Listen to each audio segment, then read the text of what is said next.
Welcome to Common Hood. It's time to spend another moment with us. I'm your host, Simon P. And today I have some very interesting information that's going to be given by two powerful people that's making some change in the community.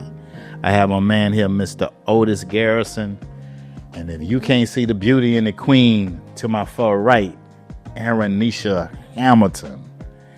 And today they're going to discuss with you how they're revolutionizing their community through agriculture. I wouldn't have never thought of that when I heard the word revolution, but it's through agriculture.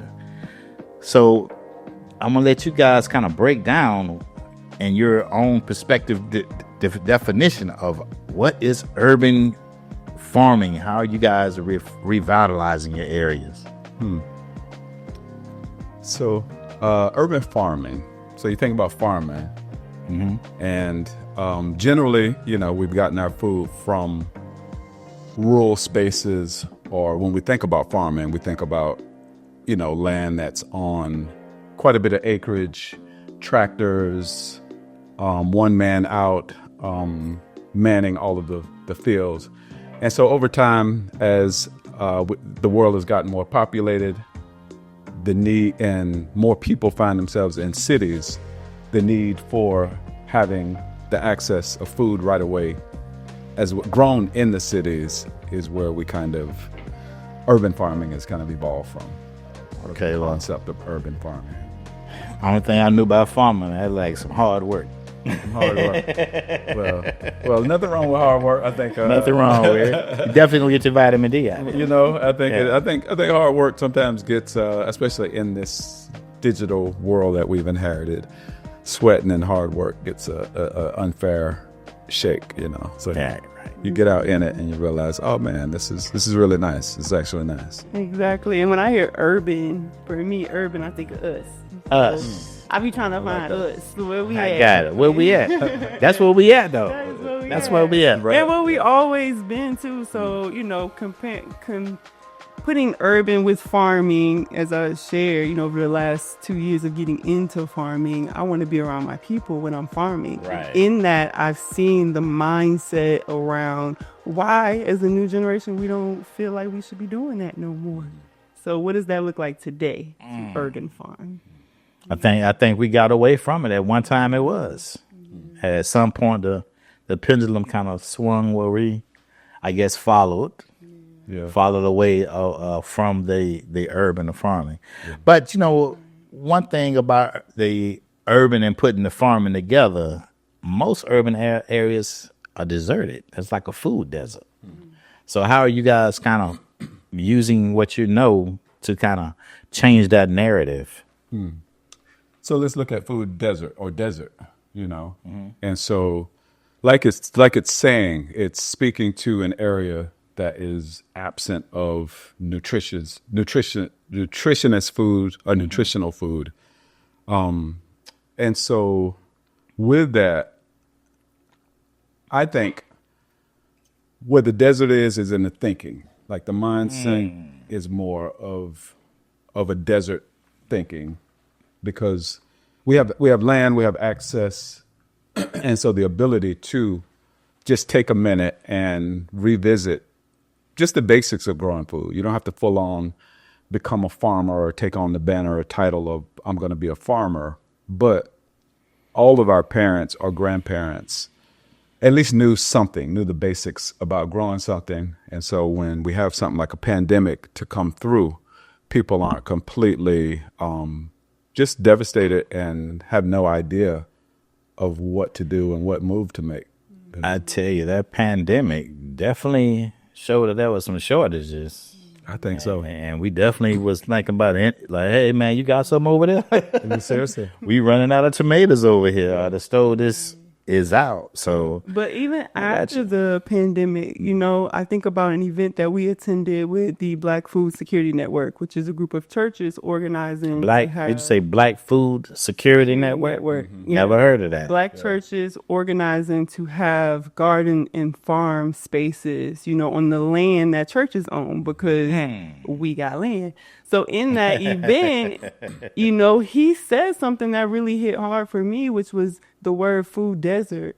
Deserts are naturally created. Our food sovereignty issue is systematically created. Systematically. Elaborate on that. It's not a natural thing that we lack the resources in our urban communities to feed ourselves. Right. We are put in a position where we are lacking food because people made decisions to put us in that position. Yeah. Kind of didn't It's not include. natural. And so we even expand on that word even. And we really, in a lot of farming communities, we look at it as food apartheid, because as Eryinshia said, this is something that has been artificially created. Over time. Over time, yeah. And so that's our personal goal, is to, education is everything. Like, we grow a lot of great food, but without the education component to go along with growing all of this wonderful food, people don't have the why that they should go and, grab veggies over what they've been accustomed to getting. Well, when you say, Bennett, we live in that digital society. When you saying educated, the education of farming, give us an example of that. So, just the basics of, like, the way we receive most of our food now, again, is from a more commercial idea.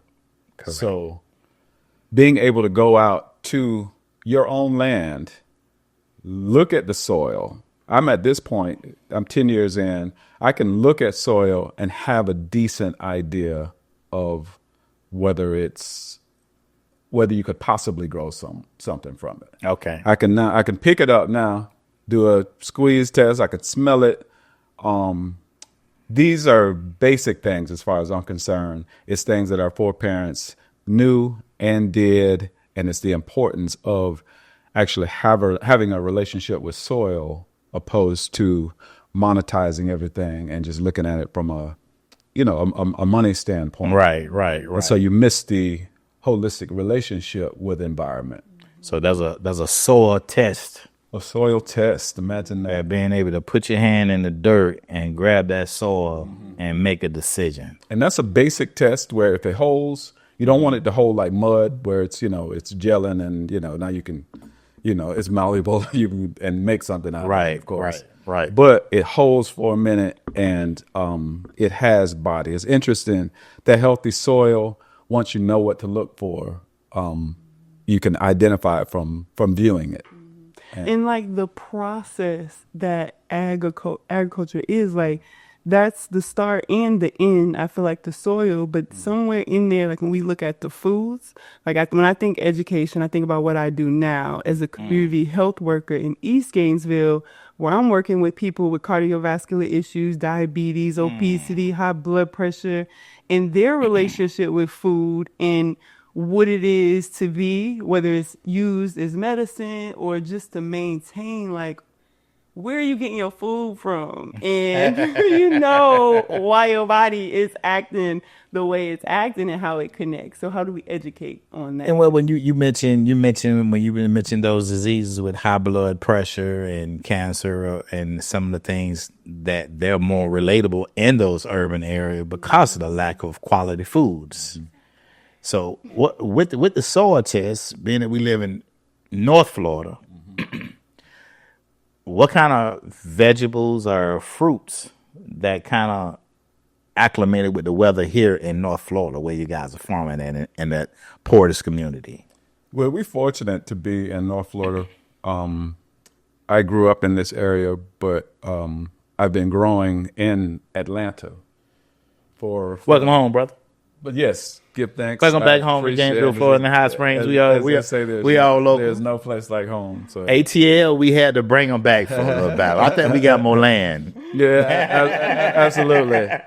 And so speaking of land and the difference of land and the soil. So in Georgia, it's clay. It's clay. Yeah. And so again, I still look at this as the basics. So made me wonder where they food coming from. Well, What grows in the clay? but so again, education. Education. That's a Yeah. great question. What Yeah. goes in the clay? What grows in the clay? Most of us wouldn't think that things would grow in the clay. I know y'all went on a field trip Yeah, and got with some farms. I gave them some key farms to hit, and I think that was one of the things they were surprised with is, wow, they're growing in full-on clay. Like it's not. So much harder to weed. Are these local farms here? You were able to? So, I grew in Atlanta for 10 years. And so growing in a place like Atlanta, I definitely I'm still a part of the farming community, the farming fabric there. Oh, okay. And so when they mentioned that they were going to go on a field trip as a SLIC organization to kind of go and check out more about just what was happening in urban ag, who better to touch base with after living all those years in Atlanta. So I was happy to have, just my folks to be able to connect them with while they were there. And that was definitely one of the things they saw was, and so again, taking whatever the environment is offering, Gives us. climate, as far as the temperature that it tends to have through a season, and then taking any type of soil, taking clay and being able to read what's happening with the clay and then amend it. And just like with our bodies where it's we're balancing the acid to alkaline, we come from the earth. So it's the same thing that we're doing. And so balancing. So shall we return to the earth? We return to the earth. We are the earth, in living form. And so, so I think that's just such a superpower to have, is to be able to assess soil and then add whatever nutrients that's necessary to make the growing conditions conducive. So I got you. You mentioned the SLIC organization. You tell us a little bit about SLIC? For sure. My name is Eryinshia Hamilton. I am the founder and creator of Slick Relax Fit. First 3 letters of slim, last 3 letters is thick. You put it together, you got slick. Well, it depends on what you're looking at me. I got both going on. I'm definitely slick. All of it. and slick. So that's me. That's my company. That's my, that's what I've been doing over the last 10 years is building my brand. Okay. We started in fashion, but through that, it created a movement where I had men and women wanting to be a part of that movement. So I created a brand ambassadorship program in 2019. I support people with work-life balance, personal and professional growth and development. And through that, 2 years ago, I birthed Slick Garden. Slick alongside my 3-year-old. I got it. But it was to cater to the kids because we had a lot of young people that was interested in Slick, but I didn't feel like that curriculum catered to younger people. So for the younger people, Slick Garden is a safe space where they can learn to plant a seed, to manifest, see the process of that, learn to grow. So we have found our home at Porter's Quarters Community Farm as we needed to expand it from the first space that we were in. Right. And it's just been an amazing journey of finding ourselves in agriculture. And then too, she also is a nonprofit. Yeah. And so her being a nonprofit, we're still LLC. And so we're able to partner with Eryinshia and Slick to cover bases and get, just other specific work done. So Donations are welcome. all day, Donations are welcome. every day. All day, every day. So donations are welcome. So with Slick, to have the children involved, they're able to plant their food. They have that experience of planting it, digging it up, and taking it to the kitchen, and seeing their work being fruitful, so to say, of being able to see how food is processed and packaged. For as a long-term vision, what are you what are the benefits of urban farming? What benefits are you trying to give those communities that lack the presence of quality foods? And I think the process that you just mentioned is the long term. Understanding a newer term that we use today that they used in county language when applying for grant funding, things like food aggregation, right? The process in which our food goes through to get from the farm to the table. For us, that has been just what we do. So that has been just what Otis has done. And I think what I'm learning as the, executive director of Slick Garden is understanding that food aggregation process as a farmer's apprentice. So as a 2-year organization for Slick Garden, where we're at with ourselves as a nonprofit, as well as the youth that work with us over the summer, is planting the seed. And I think a lot of what we've done with our summer program last year, we planted the seed. We went on farm tours in Atlanta, as Otis mentioned. We went on farm tours in Jacksonville with the Black Food Security Network. We did farm tours in Gainesville this year. We focused on that area as we were working on that request for proposal with the county. But we've been planting the seeds. And now this summer, we have a 3-year, Slick Garden has a 3-month summer program. It's called Summer Something. Something. So we got a little bit of something going on. It's really nice. We're learning from Otis. There's real teachers. We're in agriculture through the summertime. We kick it off on Father's Day, 3 p.m. We're going to start our journey there, and it ends August 25th. Wow. And every Sunday we do something. We go horseback riding. We go to Springs. But during the week, we are working on our Porter's Quarters Community Farm to make sure we're getting to that farm aggregation process. We're planting the seeds, we're harvesting, we're bringing it 2 blocks down to the commercial kitchen that we're utilizing to create added value products. We're going to the market on Monday. Everybody involved in this is learning about their individual Market businesses. Mondays, not stock market Monday, but it's this market. agriculture market Monday. Right, not yet. Wow. Okay. We go to the farmers market on Mondays. And then Porter's Quarters Community Farm has its farmers market on Wednesdays at 4 p.m. So we're doing and executing all of this over the summer to create and understand that food aggregation process that you just mentioned. And we're being guided through one of the best, farm masters. I see a community coming together with this idea you guys are doing. Yeah.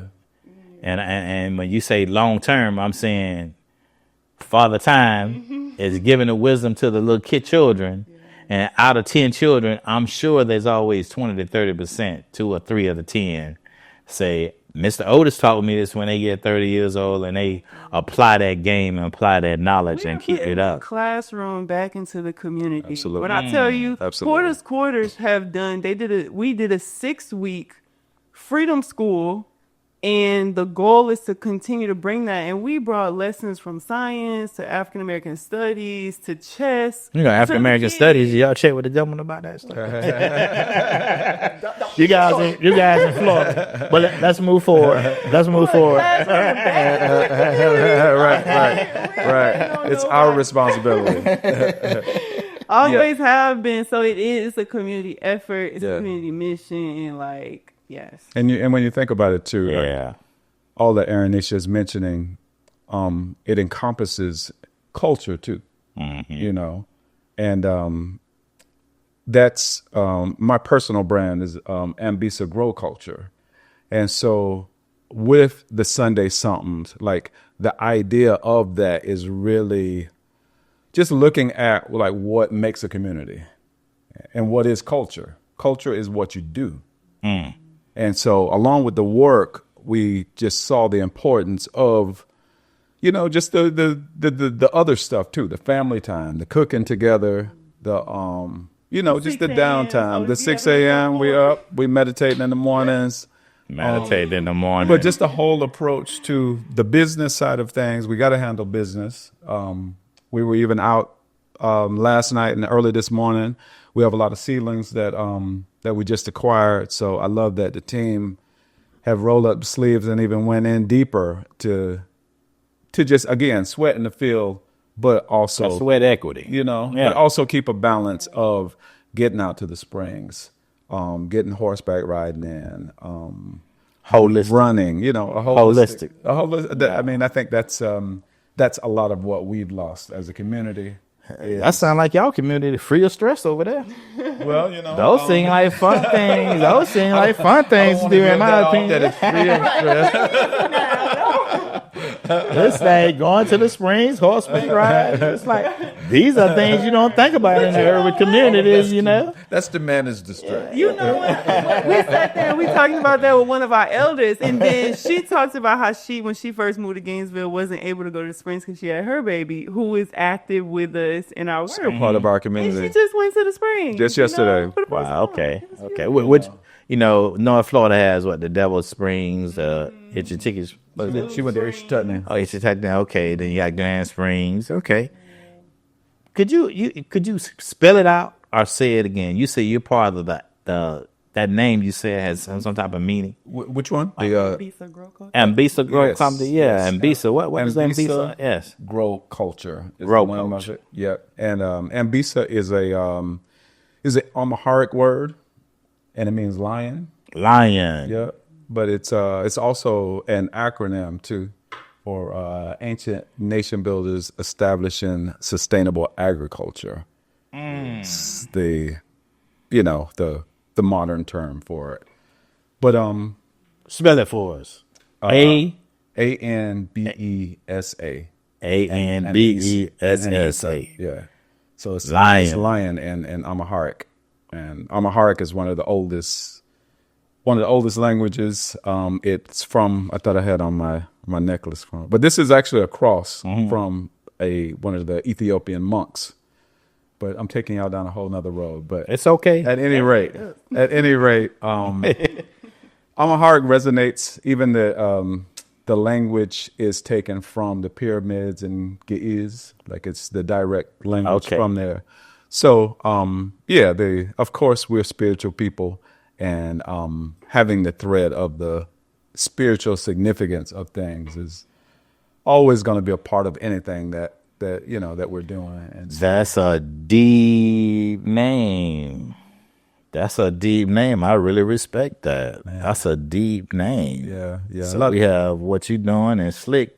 Y'all kind of combining the two together to make a beautiful thing for the community. serious force, man. So teamwork. That's what we seeing over here. It's teamwork. all day. Teamwork make the dream go. Yeah, That's and teamwork. That's what we see going on. I think over that's what it's about. We definitely bridge even generational gaps. I will not give away my age right away here, but I appreciate working with Eryinshia and us being able to have real meetings before the meeting. Right. You know what I mean? Right. And so us just really being able to build as a family, be on the same page. I love being across from her in a meeting because I know that, I'm in safe company, and I know, that we're on one accord when we're in concert, when we're Ain't nobody out there killing your vibe. working. We know when we're working as well as when we're Nobody out there killing the vibe. taking care of business like this. So. Community involvement is what's going on in POTUS community right now. POTUS Quarter. Right. Yes. POTUS Miss Quarter. Faye. Yes, Miss Faye. Know about POTUS quotas. Everybody know about POTUS quotas. Yeah. Are you guys creating a template, so to say? I think you guys are creating a template for this movement of sharing this template with other urban communities to kind of follow and trying to, bring back, I hate to say it, the old school way of doing things. Don't even hate to say it. Like old school way is it's a reason that it It's going in a circle. Yeah, It's going in a circle. And yeah. and again, I love that more of the young people get that. They they really understand. I've met more people in their mid-20s and 30s that are collectively purchasing land together. A lot of them I met before I came back home.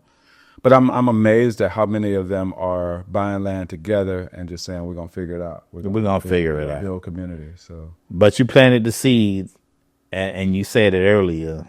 Was it Eryinshia about? You look at it as the mentality have to change in order to make things move. The mentality have to change. And educate in these different spaces. So if you think about the well-rounded wheel that the food aggregation process is, there's so many lanes that we have to cover. So a big part of what we're looking at as we come together in this community, how do we create job opportunities as well? Like, as people engage in agriculture, we can't do it by ourselves. I'm always looking at the community around me, and what I feel like we have to honor and respect is our elders, that bring us into these spaces. So as I go into the communities of Porter's Quarters, I look at, well, what are the people around here saying they want? Because I'm from New Orleans, Louisiana. New Orleans. Go and drop it. New Orleans. I have found my home. You got cash money. You cash money. Or you masterpiece. Let's not go there. You cash money. You masterpiece. All I gotta say is what I'm learning here in Florida, I also plan to bring back to my home. So when you say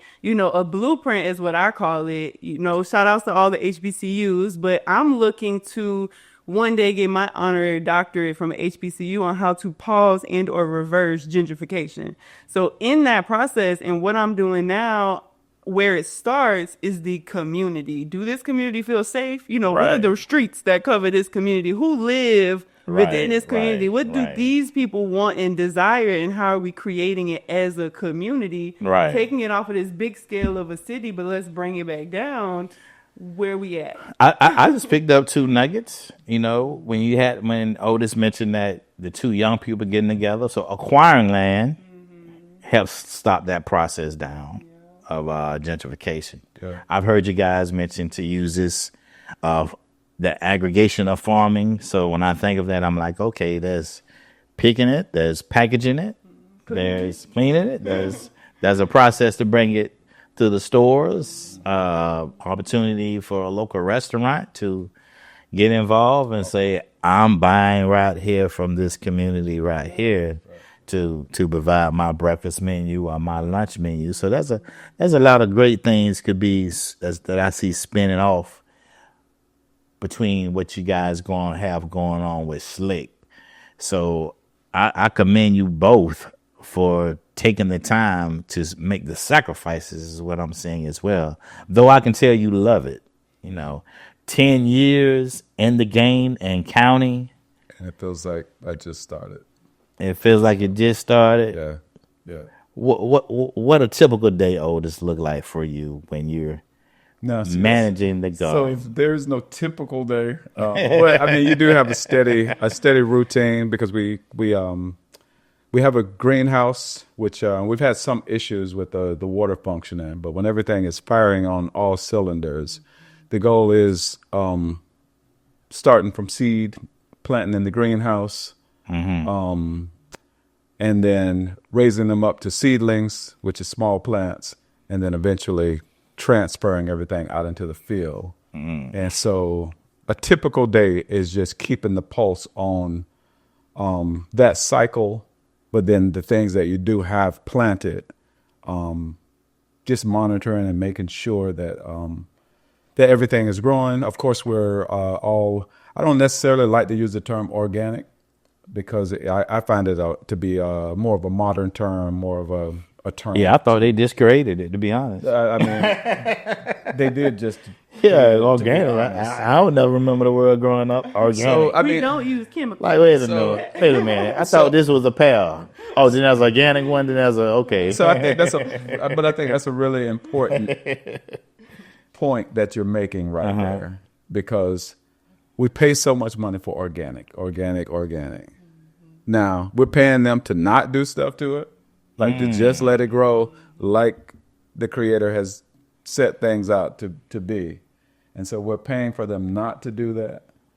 At the end of the day, looked at it that way. And at the end of the day, our folks, for the most part, haven't had the means in our recent history to go to any places like Home Depot or Lowe's and purchase, whatever I need to get my garden started. Oh, you got to have the land too. So part of the land, the original organic, sustainable, do it without pesticides, we are it. We've always been it out of practical, out of necessity, out of survival. You take a country like Cuba, who had sanctions and embargoes placed on it for years. For years, the relationship with the United States. But one of the things I really think about is how often in my study I pan to a country like Cuba for study. Who would know better about soil health and revitalizing things and doing it on a natural, no pesticide way, other than a country that didn't, for a long time, for many years, didn't have the opportunity to trade and sell with the big countries. So they figured it out, and I think they're it's a snapshot of what it means to be human, Right. Because for us, even We all got to eat. and we got to eat. And Cuba, to me, shows that when it's necessary, human beings, will figure it out. They'll figure out, ways to feed yourself. You'll realize that you do know. Right. And you also learn that you don't have to go and spend any ridiculous money to make it sustainable. It's all. And so one thing that you said, like, you have to have land. I think that's where we're at now. We're seeking ownership in land so we can continue to spread what we're doing with food aggregation. But for people, what I want to make sure I teach through Slick Garden is sustainability, indoor and outdoor, in that you don't have to have acres of land to garden and or farm. Your front yard, backyard, if you have that, can be farm space. And there's also now ways to grow inside. If you grow in, hydroponics, like, I mean, there's, the vertical tower gardens. People have came up with so many creative ways to grow inside. And I think we've experimented with plastic and trying to reuse it, experimenting. I'm listening. I'm hearing creativity. There's more creativity required in the urban areas because of the lack of land, but the creativity of creating that tower of tomatoes, all that's what I'm hearing from you when it comes to the urban. And at the same time, this is to change our mind thoughts that to grow, we must maintain the land. So we need 40 acres, they used to call it, right? I'm just saying, it's been promised. It's been promised, yeah. We need it. And just to touch on that a bit, I'm glad Eryinshia brought up land, because that is full speed ahead what our conversation is with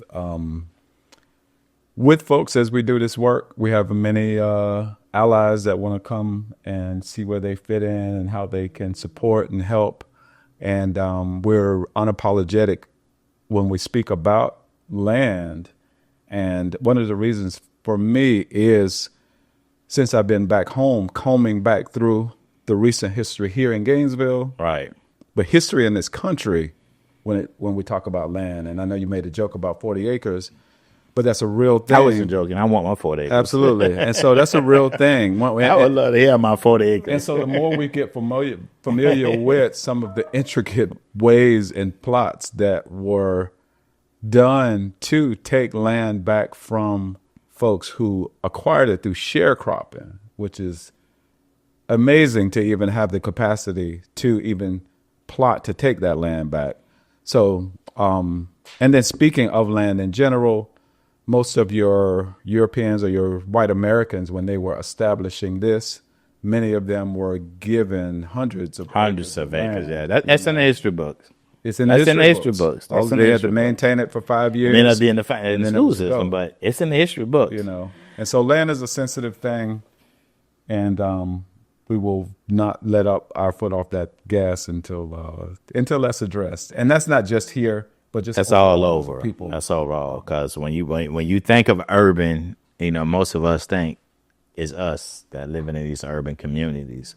But one powerful thing that I'm learning is the security you're providing when you're being able to sustain yourself. So when you said, I'm paraphrasing, I'll let you correct me on it. When you once said that, hey, agriculture is revolution. And when you think of part of a revolution, and is able to secure your territory, so you're able to feed your troops, sort of saying, you're rearing the children through the slick, providing they engage yourself, appreciating nature, and understanding what the soil can do for you. what the soil could do for you. That's another. That sounds like it to me. That's another direction to go. So, And believe it or not too long ago, and then still in some states, it was illegal to even grow food in your own yard. So just to let that settle in for a minute, and what that really is, and why would that even be even a conversation? So you got me thinking about it. In the backyard, what you can only have 2 chickens or 4 chickens. There is a law like that, and you just stretch my curiosity of finding out. Okay, well, my little parcel, who I'm paying for, what I'm gonna be told what I can and can't do.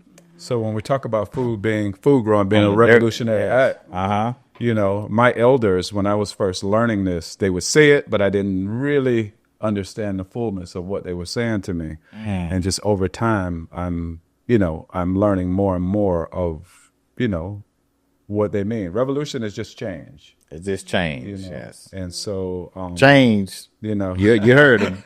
Don't take it out of context. Is this positive change? There's nothing wrong with providing food security in every urban area that has lack of quality food there. So it's changing that mindset. But what we have to go throughout that change, and it makes me think about our friends in Miami, Overtown. Opalaco. Right. Yeah, shout out to Greenhaven. We visited Greenhaven Farm, and they just scream revolution for me. Like when I see our pictures from there, you're in this farm space, and then your backdrop is these high city buildings, like skyline buildings, and it just is so full circle for me, like being there. And then they got their chickens, it's just like a piece of what this community have in this space and how they're trying to now be bullied around, pushed around, forced to change because of the climate and the water coming in. So it's just like we were put here and now we got to change on your court. Yeah. So is that what you call Debo? And then you can, really, and then you could. I'm taking over here, and you can imagine a place like South Florida where it's coastal. Real estate is expensive. Right, it is. It was really amazing to see an oasis right in the middle of the city, and so Eryinshia and I, of course, shared with them, our banner is land. And so in talking to them, and really understanding that, man, land is even more scarce down there. And conversation is not even. I'm going to give a shout out to my brother, Muddy Waters, Mike Harris. I heard him say one time, land is gold. It's gold. So I'm not literally talking about gold underneath. Like that's how precious it is to have it with the population and the explosion. And I was at a football game last year and I heard a cattleman say that, and you might can piggyback on this. He said, it's so much about what the ranchers and farmers need to do with all these rules and regulations that our small population feeds the other 98% of America. Mm-hmm. Yeah. And when you're talking about security, on what you guys are doing, I think earlier I came off and say, hey, what's the benefits of urban farming? And you guys is hitting some major points with, but the food security to me is like, that's the number one that I've taken from this conversation. Yeah, I think so. Like that's the number one thing. How can I do a better job? Coming back home, one of the things I asked my mom what she wanted me to grow. And she grew up, snap peas was a thing for them. A lot of things were. But it's purely white acre peas back in the day. And so I didn't think about right that, now. And so I grew some for her. I grew some in her backyard, and her process brought me back to my childhood. I had totally forgot, even though I grow food, I didn't think about what to do with the peas like she has grown up all her life what they do with the peas. What do they do with the peas? I'm asking you. You're from here. They shell them and put them in a freezer Man, bag. all day long they shell them. So- they put them in freezer bags and they put them in the freezer. That's simple. That's My simple. mom still, I did this last year. She still has peas in her freezer. So They ready that to was go. the way. That's what my grandma did. When she did that, I was like, man, I forgot. That was the way. She don't go to the store for no peas. And then you know what? For me, though, that covers emergency food, right? Like preserving food. Going back to storing that food, security, being yes. able to access that food in case of an emergency. That says emergency food. But when you think about how the city or the system sets up or have looked at emergency food, it's been people now that need food support, food stamps, food drives. That's it. How are they getting food now? That's it. And when you see that food, it's not spent peas. It's not that? care. It's not. Yeah, it's expired food. Yeah, it's Right. This It's gonna is see an emergency room. that's what I see. It's expired this food. is Yeah. what we're never gonna call the food. This is what we're about to throw away. I know that's that is a little sad, right? It's the reality. It's the reality. That's reality. That's reality. And it goes, along with education.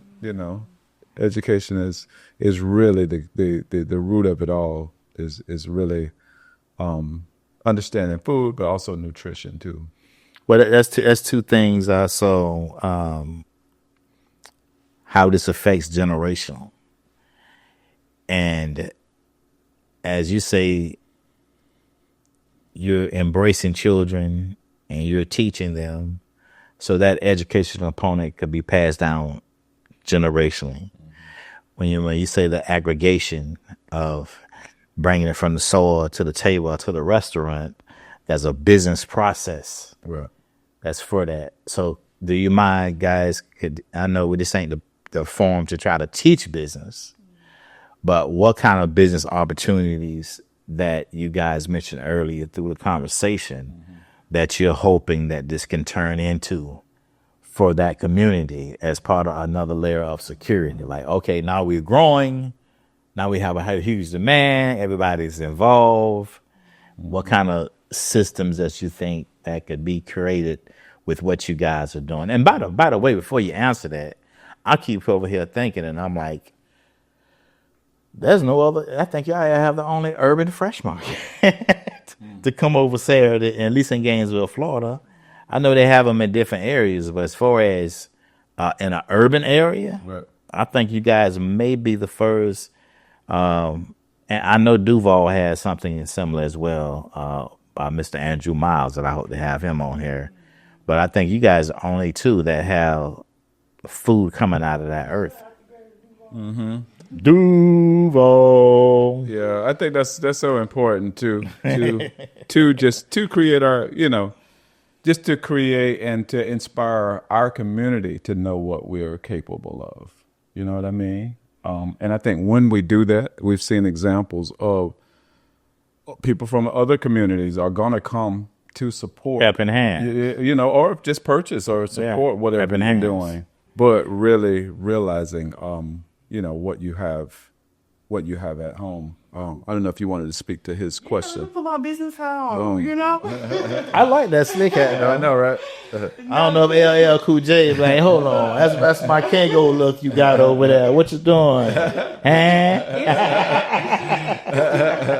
I like that. Stone Watch. There's definitely a difference between business and branding. This Right. is branding. What we Right. can do is brand Right. in these conversations about Porter's Community Farm. But business is, the money, the bottom line. How is it generating a revenue? So Right. for us and our community farm, we've started this year in January a community supported agriculture subscription, which most call CSAs. And we have outlined what is included in those CSAs for monthly costs, $30 to $60. And we also, because we're serving our community, we have a barter option. So exchange food for energy, time spent. So that's one way that we've implemented generating revenue. Then going to our farmers market on Wednesdays at 4 p.m., having that as a space to generate revenue to encourage our team members internally, but then those that are tapping into what we're doing to partner with us and do business here within this community. And then, acknowledging our network, churches Within the community. within the community. Y'all have taken agriculture Yep.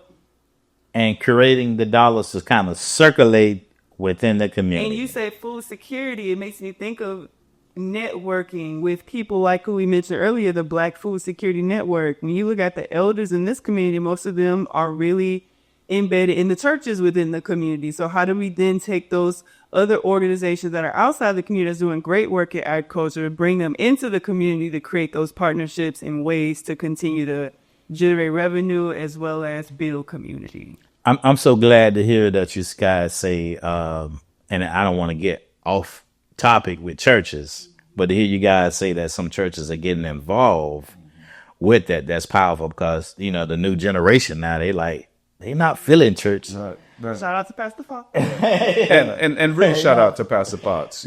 Pastor Fox. Now, is he located in the POTUS community? He is. Okay. Yeah. And even the churches continuing to revisit where we are, Right. and the reality of, maybe young people aren't showing up in the church. I guess that's been happening for a minute now. Yeah. But whatever the reasons. the biggest Black landowners in this country is the Black church. So this is long overdue. This is a family conversation. It's long. It's long overdue. And when we think about outside of whatever you specifically believe in or subscribe to as far as religion, one thing that we can't overlook is the church served us in so many different capacities in the past. Right. Sure, we went for, our reasons of worship, but we also, at one point in our history, that was the place that we went to take care of everything. It was the way where we went.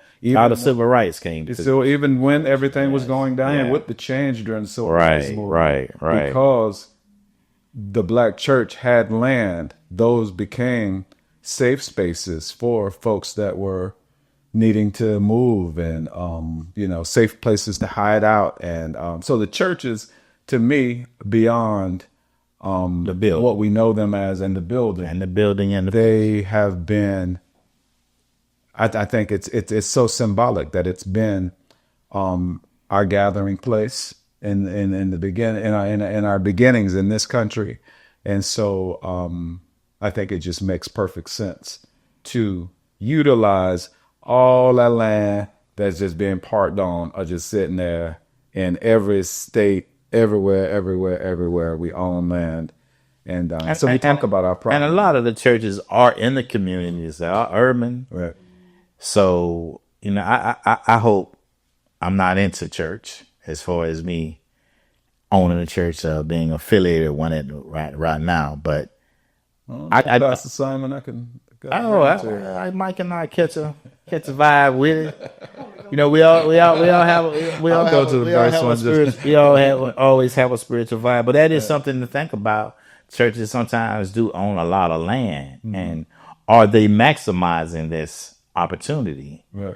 And that's why it's so important that you guys create that template, and maybe, hey, maybe I can help and say, hey, here's what he's doing over here. Do you have church members that want to come and be a part of the process? Yeah. Because, some churches own 20 acres, some of them own sitting on an acre or two, and it can't be used because that will cut back, as she say, giving away the expired food for Publix. Yeah, shout out to Reverend Roman Rawls, who's out there, in more East Gainesville. They have they're dedicating a whole plot of land to teaching young people entrepreneurship and how to camp and build fires and fish. And man, that's wonderful. It should be. I mean, think about how that would attract more young people.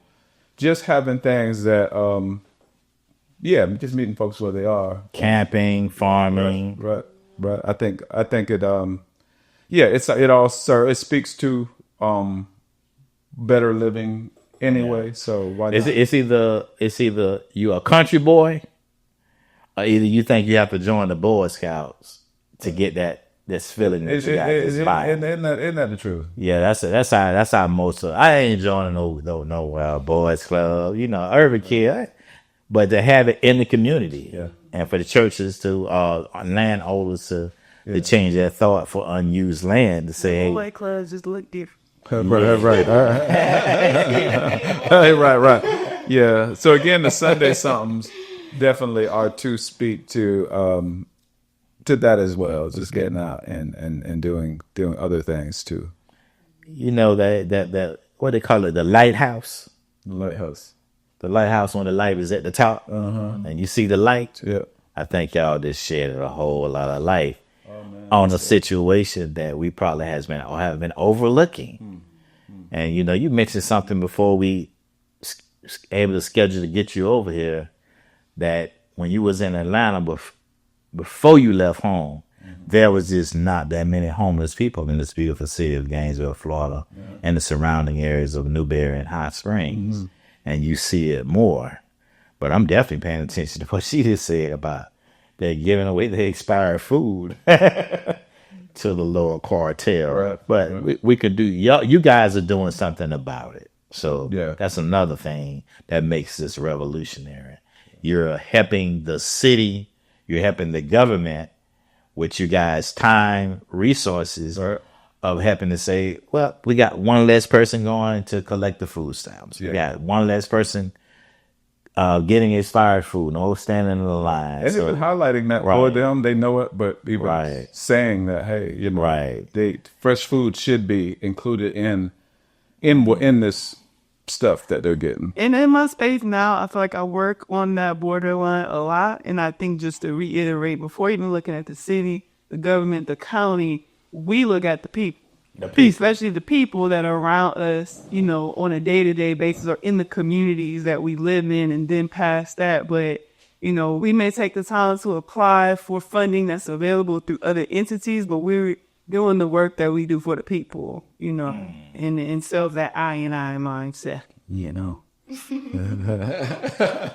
Well, another entity that we can kind of bring inclusive, not just the churches and the schools. A lot of them sit on a lot of land that's kind of being unused.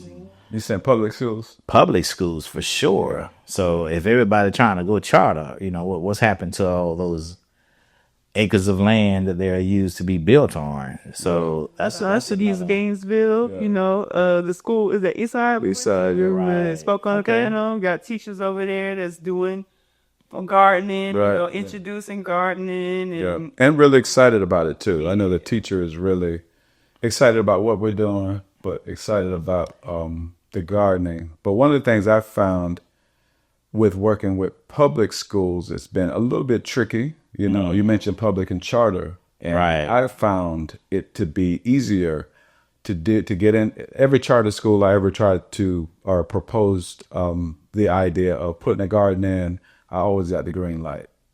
But I think the green light came from being able to get to the decision maker. Right. And so sometimes in the public school setting, it's bureaucracy and it's a lot of. Well, we have to show up in numbers, because I can remember there used to be a time that agriculture was part of your curriculum. Yeah. And not to pick a part of your affiliate, but one of the parties have suggested that we bring trades back and agriculture back and things of that nature. Now, let me ask you this. During your time, was it FFA, Future Farmers of America, that you're speaking of? Or all I remember, his name was Farmer Brown. Okay. And we didn't see the relevance, because everybody was like, man, it's like, I'm not interested in it. So that's we have to, we have that mindset of change that Eryinshia had mentioned. That was needed when I was in, instead of looking at it as like, hey, I'm not getting dirty, man. I'm gonna be working in the office, or I'm gonna be doing this, or doing that. But See, I think that's the where importance of farming. I think that's where education is really Right. important because we have to find out how we got even to that mindset. Our parents and grandparents gave us that. Yeah, we got away from it. They told us to get away from it, which you understand why. Yeah, This is coming out of slavery, situation. Jim Crow. We coming out of some real right. sway conditions, and so our parents wanted better for us. So Well, you know, we peeked over. go and get another educated. way. That's all it was. We'll go and get educated, Yeah. and so in turn, now That's all it was. we've gotten so far away from Right. I'm guilty of that though. all of us. Wait, Yeah, I'm guilty. Looking at the next generation and them being so into tech, I think is extremely important that we as adults guide and force to a certain degree For sure. to be in these spaces. For sure. But Ayla, my 3-year-old, she don't like getting up too early in the morning. But on Friday and Saturday, we getting up at 9 a.m. to go to the farm for 2 hours. And she could be out there. She at certain points, she'll start whooping and hollering, saying she tired. But then she'll realize they ain't gonna get you nowhere. And you gonna come pick these collard greens. She will thank you later. Collard greens and cornbread and macaroni and cheese. Really, seriously though, I mean, I think Y'all have some nice collards out there. Oh man, we got great. Y'all have colors. some nice We collards. got great colors. I agree. What type of things you have planted out to the garden as we So speak? right now, We going in the hot summer months. Boom. We're in June, so so what kind of harvest can we expect Man, to come so- out for the hot months of June? So for the hot months of June, we got tomatoes, of course, your usual suspects of all kinds of peppers, squash, zucchini, strawberries, eggplant. strawberries, eggplants. We got some watermelon. I know Eryinshia just recently planted some okra. Okra. Okra is definitely These are powerful foods y'all are mentioning. It's definitely in the Porter's Quarters community. Okra, you better come with some okra. So it's powerful in Porter's. I want me some okra and tomatoes. Okay, okra and tomatoes. You sound like you had some good cooking growing up. Yeah, I want me some okra and tomatoes. That's right. Yeah, that's right. I want me some okra and tomatoes. And then we all still day. got our still a few things from the winter season that we're still harvesting from and filling CSA boxes with. But as the seasons have changed, but as we're harvesting the rest of our winter stuff, we're moving into the spring as well. So. But before we wrap up, to the Most High, give us some mangoes this way. Wow, so I can't get the mangoes. You mentioned you come down south and like mangoes are one of my favorite fruits. Oh, man, and it's like, man, you can't grow the mangoes in North Florida. Well, fortunately and unfortunately, give it some time. With this global warming happening, we might be able to grow it in Georgia at some point. Man. I say that laughing, but just to touch on that a little bit before we close out, climate change. Is it real? So something that wasn't necessarily on my immediate radar, but in recently talking to the group from Miami, in Overtown, that was one of the things that they spoke about was climate gentrification. I said, okay, I know both of those words. I never really heard them put together that way. And so what they were speaking about is as we see the extreme changes in weather and what is happening with climate has made South Florida, has made Miami what used to be prime real estate by the beaches. And they pushed all of the people of color inward and into Overtown and created the interstate and separated the black folks into Overtown. It's a whole thing. Yeah, I think there's a documentary on that. Black on, Miami is the documentary. Yeah, on I think it's Prime Video. Yeah. I think I might have seen that. On Yeah, and so with that's that, real. yeah, so with that, that's one of the things that they shared is now this real estate that used to be just any old kind of real estate in Overtown. Now looking at the changes that are coming in the near future, now that real estate is prime real estate.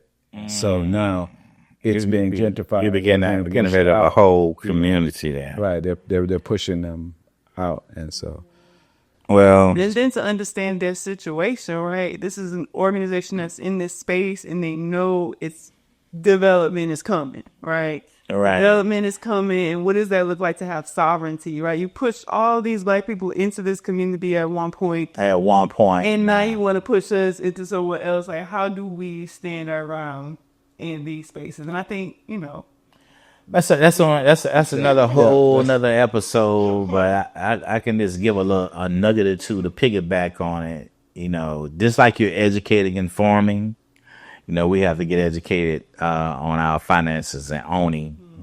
So if a lot of these urban areas are apartment based, it's kind of you kind of give up your control. But if it's a community of homeowners, there's a little more fight back for that. So mentioning what you guys saying earlier with getting the youth to think about owning more and buying right. When I say buy right, buying land, that's a true asset that you're trying to teach the community through farming. That not only this block of land could give you housing, but you can maximize the utilization of your plot of land. Right. Not this home, but growing food for yourself and possibly your neighbor and community. So that is a great thing that you guys are doing. So you've got to definitely have opened my eyes, and I hope other people's eyes are open to the benefits of urban farming, of taking pieces of land and developing resources in that land through the food. And that is powerful. So you see the food security. And what I love the most is the community bonding that's being created over there. Yeah. Y'all are really chilling. Man, it's we feel Y'all having a good time we over there. are, man. We definitely feel blessed. Y'all cooling out, man. And the reaction from others when they do come in and just get because I think we've been in it for a little minute now, and it's home. We live in really close proximity. I can get to So like the old school way. The old school way, man, and it's such a Y'all beautiful community thing. kids coming out, everybody chilling. It remind me of the Duval. You saying the old Duval, the old Duval. Like Andrew Miles trying to bring that thing back, man. Yeah. Well, so, even Duval, we're in the Porter's Quarter community. But I think you alluded to it earlier. We're sensitive to all of these immediate communities. Right. You and I were raised in Gainesville. And so the importance of connecting the dots. My folks are from High Springs, Alachua. So connecting all these dots. I tell you what, before we wrap up, you always have University of Florida students over there. This is true. So before we get off the air, how did that come about? We're working with, University of Florida. Like that's one of the fifth biggest, baddest, well-known public institution colleges in the nation. Right. And you guys have a great participation from the students, from all the different departments coming over. I've seen chemistry students, business students. Yeah, it's really it is amazing to get students Right. and so we have our volunteer schedule set up for from 9 to 11 on Saturdays, and so establishing that. We also work with different organizations that work with the university too, and for students that need to volunteer at different places. It's kind of how it started, but we feel responsible for the volunteers we get in. So a lot of our volunteers are community based, but for the ones we get through the university, some of them come through keeping Alachua County beautiful. But we love our trees. But overall, We try to keep it nature over here. we see the importance of connecting with students in a college town, because no matter what fields that they choose to go into, and they enjoy it. they do. And so planting this seed of what we're doing, because it is around community, it's around sustainability, and we need a lot of their professional skills and professional things that they could add to the work that we're doing. And so as they go on and be professionals, and they may go to other cities, but planting a seed here in Gainesville while they're here, while they can't come to the garden without getting a full understanding of where you are, first of all. Man, I've seen business students over there, future doctors, biology students over there, dentists, and they happy to getting the fingers in the dirt. They are. They enjoying it. Like, this is peace. And they're happy to learn. Here to Gainesville, I see what reminded me of home was the beautiful blend of the community and the student population. And the student population keeping the city fresh and new, but even in the summer, you can really get down to who the community is in Gainesville. And then with my business perspective, with the nonprofit, understanding the University of Florida as a land trust. And what that means. Drop that there. Right, boom, seriously. Opportunity. University of Florida is a huge part of Gainesville, Florida. So, Well, one thing we must remember is before University of Florida came over here from Lake City, we were here. Our people were here. The culture of our people were here. did you you just dropped some history. So That the University of Florida started out in Lake City, Columbia, which is about a 45-minute drive. yes, sir. And in the city of Gainesville, if you really check it, it was really black. And I mean, as far as A lot of the mechanics Yes. of what ran this. I got you. And so the university coming to Gainesville, as we see, has changed the fabric of Gainesville forever. And so a part of our humble It is definitely known is to be to make sure that we make sure that we maintain a healthy relationship Right. with community. They know that they need to maintain or establish a healthy relationship with the community. And so we're a part of our work is to keep them honest also. Well, everything is a work in progress. Before we go off air, there's always some helping hands out there. So share with us how to contact Slick, whether through website, phone number. Don't be just blowing up the phone. Because Yeah, she's a big woman. okay, I'm just making sure. But give them a website. Please don't give them. Yes, absolutely. Just putting out there Slick Collective as a brand is one thing, and Slick Garden as a nonprofit is another thing. But you can find our home base, slickrelaxfit.com, SLIICK. Relax is in relaxing, because that's what we do. That's what y'all Kirby. Okay, slickrelaxfit.com is the website. There is a Slick Garden tab. If that's what you're there for, mind your business. Stay on Slick Garden tab, okay? And you can reach us with Slick Garden at slickgarden@gmail.com. And that'll also link to what we're doing in Porter's also. If you're looking to buy, purchase CSAs or get involved through the Slick website, you can also reach all of what we're doing. Subscribe. Please. Subscribe. Thank you guys so much, man. To the audience out there, y'all keep it real. And we definitely going to have you guys come back, because I see there's a lot more to agriculture than I probably was thinking. I was just going to the local stores, crying about the price going up. Now I'm saying, you know what? I got 0.3 acres my little house sitting on. So let me get to utilizing this backyard a little bit better. Man, let us know. Let us know when you're ready. I'm gonna have to get you over to get a little soil test going on. See, first things first. First things first. I love when folks are listening. That's I love soil test. So we learned a lot, but the most thing y'all taking away from this is the community involvement and the diversification of the people that's coming up with that help. Yeah. Yes. That's what really just jumps out. And then it's providing food security. One person can take care of themselves. We're learning these skills from Otis. Education is everything. Education is everything. This wouldn't be possible. I always have to give my business partner, Mr. Nehemiah Harmon, who helped set up this beautiful place in his studio to make this possible. And if you ever need them, Dynasty Solutions, correct? DynaSolutions.com, or you can go to GainesvillePodcast.com. Thank you again for spending a moment with the Common Hood. Until we see each other again, we out. Peace.